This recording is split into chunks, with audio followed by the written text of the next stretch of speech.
You're okay. Huh?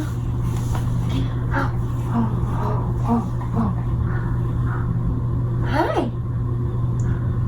Hi. Oh, no, no, no, no, no, no, no, no, no, no. No, no, no. Hey guys, and welcome back to my channel. My name is Sina, for those of you that don't know. I am a first-time mom to my 2-month-old Finley, and if you can't tell by the title, I'm going to be talking about his birth. So Finley was born on Sunday, June 16th of 2019, this year. He is 2 months old tomorrow. Today is August 15th when I'm filming this. So when he was born, I was only 36 weeks and 4 days pregnant. His due date was July 10th. And really the whole birth story is pretty crazy and not at all how I expected things to go down. Sorry, I have him taking a nap. He's on the monitor right now. I'm in his room and he's napping in my room, but I have this on to hear him, so yep, I gotta go check on him. Be right back. Okay, I'll probably have to go in there about 2 more times. He is going down for a nap. But anywho, so this is what happened. So it started all Friday the 14th, that evening and night. And it's really funny. I'll include a clip of it if I can find it. But I was actually at a friend of mine's birthday celebration, a surprise party that I helped plan. I didn't really plan. I brought food, whatever. But that I had planned on going to for a while. And I was at her birthday party and I started just kind of feeling a little like sick. I wasn't really nauseous, but like I just kind of had that like general upset stomach feeling, but it was like whatever, I'm pregnant, everything hurts and doesn't feel good at this point. And I didn't think much of it, but I do know it started that night of that kind of upset stomach, like I don't want to say cramping because it definitely wasn't like full-on cramps, but just that kind of feeling. And so I started feeling that at their party Friday evening, and there's a funny video of them singing to my belly to Finley to come on out there because they're like, oh, it'd be so cool if he came on my birthday and everything. Fast forward 2 days later. That's my nephew. But so, and then that night we went home and we were like, that whole night I didn't sleep good. I couldn't get comfortable and my back was hurting really bad. I had really bad back cramps and I got nauseous that night and felt nauseous like all night and did not sleep good. The next morning we got up really early because Brendan went to the St. Louis Blues Stanley Cup parade. And he was going there with his mom and I was going to go originally, or they wanted me to go. But I just like didn't sleep good, didn't feel good, and it was gonna be super hot, and I was, 9 months pregnant, so I was not about that. So instead, I stayed home. We got up early because we had been house sitting, and I went and dropped him off at his mom's, and then went home, and I went back to bed. So we got up around 6:30. I was back home by 7 and in bed, and so I slept in, and I got up around 10 a.m. And this is where like the story like really starts. So got up at 10 and I went to the bathroom, and this part is TMI, so fast forward if you don't want to hear about discharge type things. But I went to the bathroom and I noticed that I had very clear liquidy discharge, but it was not, I didn't think it was my water breaking, just because it wasn't, like it still was a little kind of more like mucusy than I would expect my water to be breaking. So I was like, this is weird because it's different than what it's been for a while, and it's kind of a lot, but you know what, not thinking of it. And so I carried on my way. I went to Walmart, and so I left the house to go to Walmart probably around, I got to Walmart around like maybe 11:30. no, that's not, I'll say 11. And I was walking around Walmart, and my mom called me, and I was talking to her, and I was just like, hey, you know, this is what I noticed this morning. Do you think that's weird? Or it's probably nothing, right? And she's like, well, it probably is nothing, but maybe you should just call your doctor just in case, just because you are far along, and there's no such thing like as too paranoid when you're this pregnant.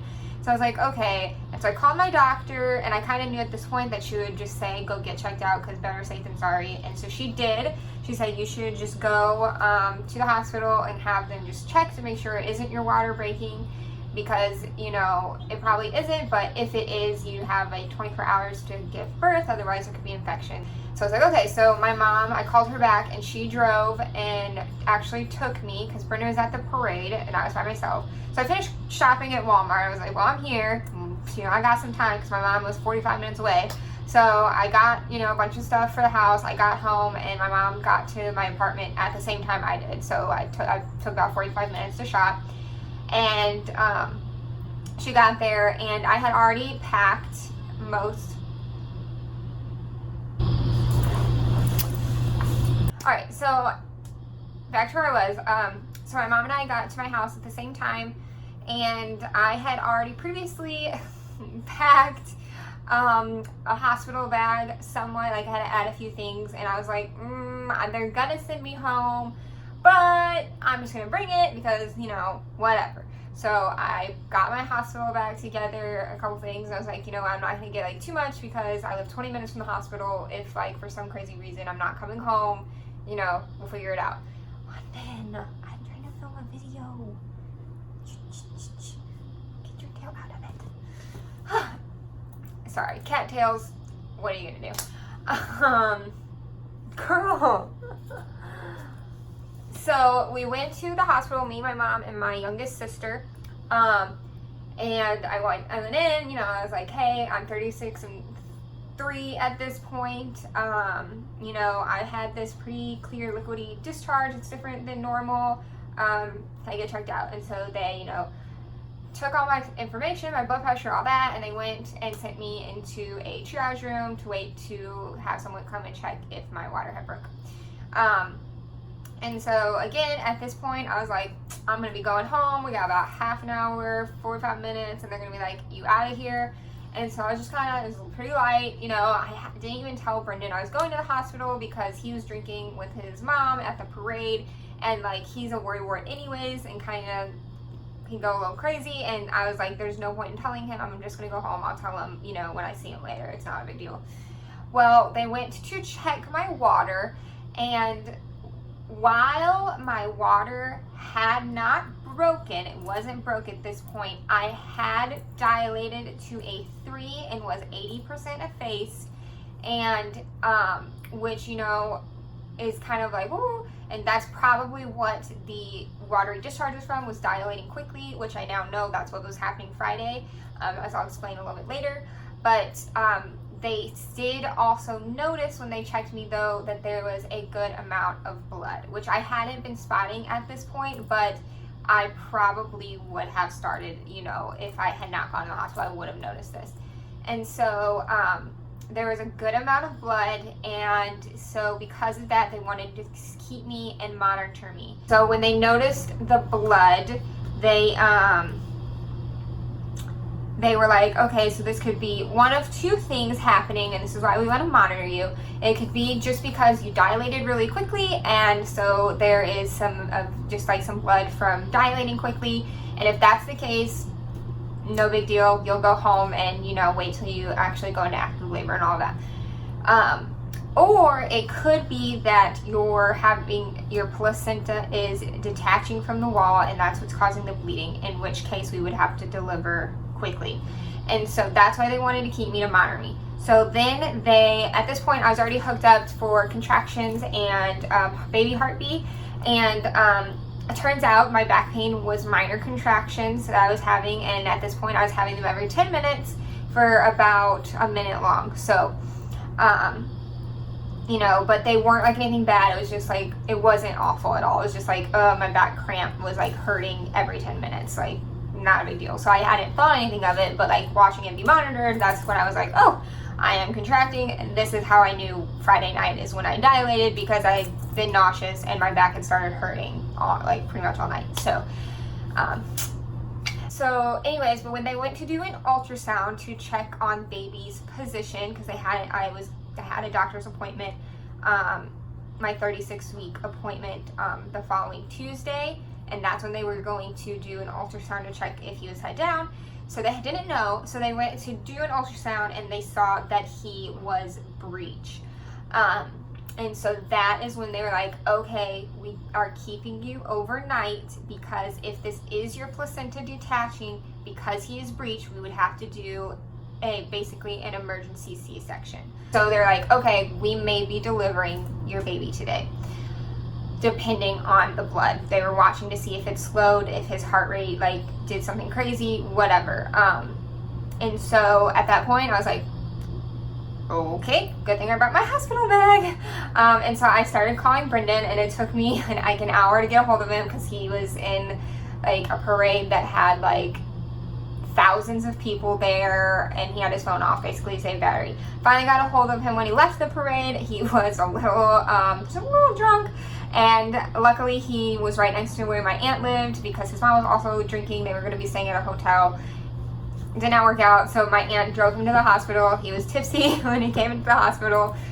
It was funny, but eventually got there, and he was like, of course, like, oh my god, are you okay, what's going on, blah blah blah, whatever. So he got there, and they were monitoring me, and Finn's heart rate this whole time was low, but not like dangerously low, but low enough like they're watching. Like it was at 110, and I believe like you want the heart rate to be 110 to 160, something like that, or maybe it's 180, whatever. Point is, you want it in a certain range, and he was at the very bottom of that range, and he occasionally would dip under, but like not for long enough that they were concerned. So, but like not long enough that they would do anything, but they were watching, and this was what they were watching for, to see if it would dip and stay low or dip drastically, essentially. And so he stayed at 110, and so they decided to keep me overnight to monitor to see if the blood would like either like stay or increase, or if it would lessen. If it lessened, then I was probably just dilating quickly, in which case there's time for the baby to turn. You could be at 3 to 4, we'll see. Or take me for a C-section if I were to continue to dilate and turns out it's an active labor, if my placenta was detaching, all these things. So they kept me overnight. I had the contractions pretty consistently. They didn't like increase or get worse or anything. They stayed at 10 minutes and just all night, on and off, nothing too crazy.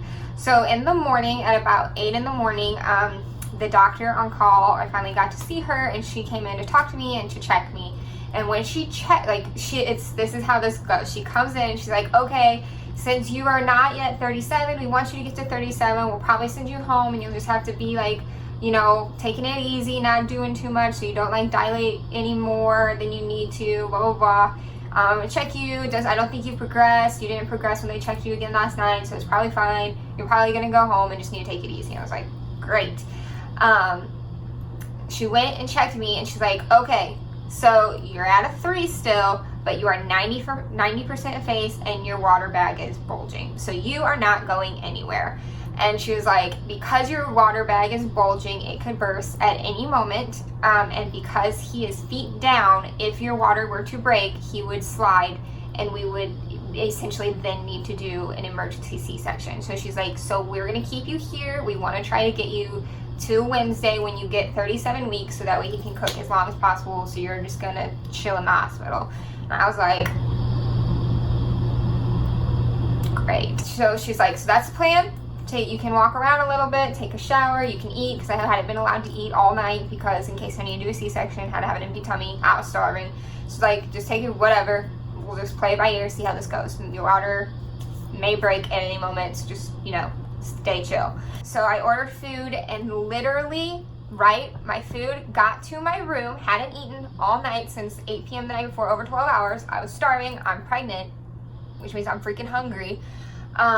So my food comes in, I got some biscuits and gravy, fruit, all the good things. I was cutting it up, literally went to take my first bite. A nurse comes in and says, have you eaten yet? And I was like, I'm about to. And she's like, don't. And I was like, What do you mean don't? She's like, so our high risk team has decided that it is not the best option to wait it out because they don't want his cord to get under his feet if your water breaks, because that'd be very dangerous. So we're gonna have you do a C-section today.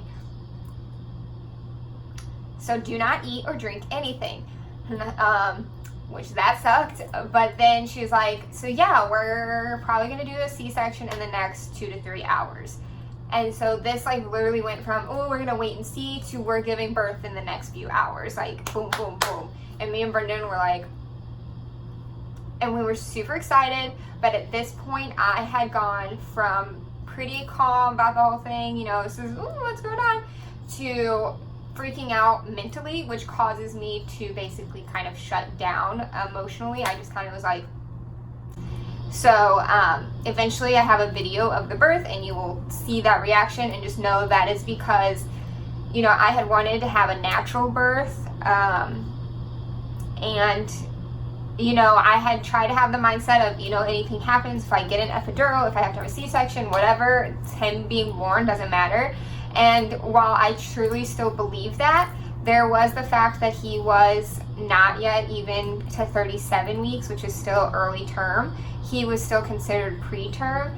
And because of this, they had to have a NICU doctor present for his birth, and to see how his breathing was, because the lungs are the last thing to develop, and especially little white boys, they call them wimpy white boys, because their lungs just are not as good as, you know, any male, like any male baby of color, any female baby, color, white, not, you know, whatever. Little white baby boys always have a harder time breathing and end up in the NICU a lot more. And so that is where I was freaking out. We're calling our parents and family and telling everybody's freaking out. They're wanting to get to the hospital. Literally, by the time that they wheeled me out to go for the surgery, my room was packed. We had a bunch of people there, and so after we had called people, we were like, yeah, in the next 2 to 3 hours, you know, so blah, blah, blah. They came in and said, nope, you are next on the list for the room, so in the next hour, you're gonna be going in. I was like, oh. So we're like, oh, we gotta call people again. Mom, we're gonna go in the next hour. We're going in the next hour, blah, blah, blah. Because, you know, C-sections, they take like 15, 20 minutes. Once you're like once they start cutting, from the time they cut to when you're sewn up, it's like 15 minutes. It's really fast. So we're like, we're having this baby in the next hour, blah, blah, blah, blah, freaking out even more, and I'm like going like, you know, very emotional, but not really showing it. And Brendan, he knows me, so he was kind of like being extra like, and so they started coming in. The nurse, we had the anesthesiologist come and talk to me. The doctor who I had already seen, she came in to talk to me again, because she's the one doing the C-section now. Going over everything, I had to sign some things. The nurses came in, they quickly changed me, got everything ready where it needed to be, clean, hairnet, all that stuff, in the bed, boom, ready. Brendan got his scrubs on, boom, ready. We got into the room, they did the epidural, which everybody's kind of, the epidural for me, it hurt. Like obviously it worked, and once it was going, it was good, but the needle and all of that, it did not feel good. I did not like it, and whatever. But they did, and then I was laying on my back, and they had to take the table and turn me sideways, so it got to one side, turn me so it was on the other side, went backwards so it went far enough up. I was flipped around a whole bunch, and it was really cool, but the whole time I was like, oh my gosh, this is scary. This isn't what I wanted. He's gonna have to go to the NICU, blah, blah, blah, blah, blah. Freaking out, but you know, whatever. Then they did the C-section. They did that and they delivered him, and whenever they took him out, there is 3 things that was going on. He had his cord wrapped around his neck twice, as well as a true knot in the cord, which a true knot is whenever it's on the, it's an actual knot that you can see in the cord. And so these 2 things, it's a miracle that he was okay. It explains his lower heart rate somewhat, and it's it all worked out exactly how it needed to work out for him. Had he stayed in there longer, you know, there was a chance that he could have, something could have happened because of these two issues with his umbilical cord.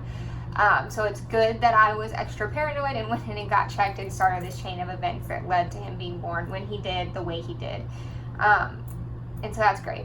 The third thing they noticed is that I have a unicornotopia or something like that uterus, which is essentially I have, you know, a normal uterus is like so. I have half of it with a little tiny horn for the left side. And he grew on the right side of my uterus because I only have a right side of a uterus. And that is explaining why he was breached. They said the likelihood most of my children will probably be breached. If they get, you know, head down early enough and stay that way, then great, you can probably deliver normally, or at least attempt it. If not, you're probably gonna have a C-section for all of your births. So, you know, that was kind of like, when I found that out, it was kind of like, ugh, because at this point I was like, you know, it's okay, next time I can go for a VBAC. And I could still try to do that if the baby is head down. Because of having half a uterus, I can't, they can't try and do an external flip or whatever, how they do it. It's like, if they're breached, that's just how it is, you're getting a C-section. So that sucks, and it's something I'm still working on kind of coming to terms with. But, you know, it's okay. I make pretty good, healthy babies either way. So, anyways, back to the story. So I found all this out, and, you know, they're like, oh, here he is. He had a cute snatched nose from being in my rib cage, from being breached, all these fun things, very long legs, just all these things. But they had to check him. The NICU doctor had to see how his breathing was. And it was not what they wanted it to be, so he had to go to the NICU, and he was in the NICU for 12 days, and I'm doing a whole separate video on that experience.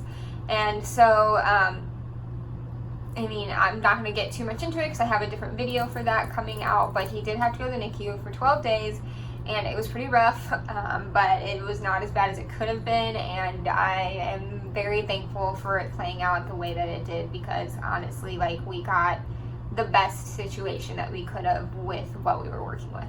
So yeah, that is the birth story for Finley.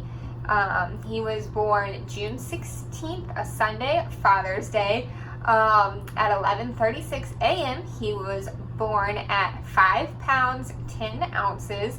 He was 18 inches long, and he had a head circumference of 13 inches. And yeah, that is my birth story.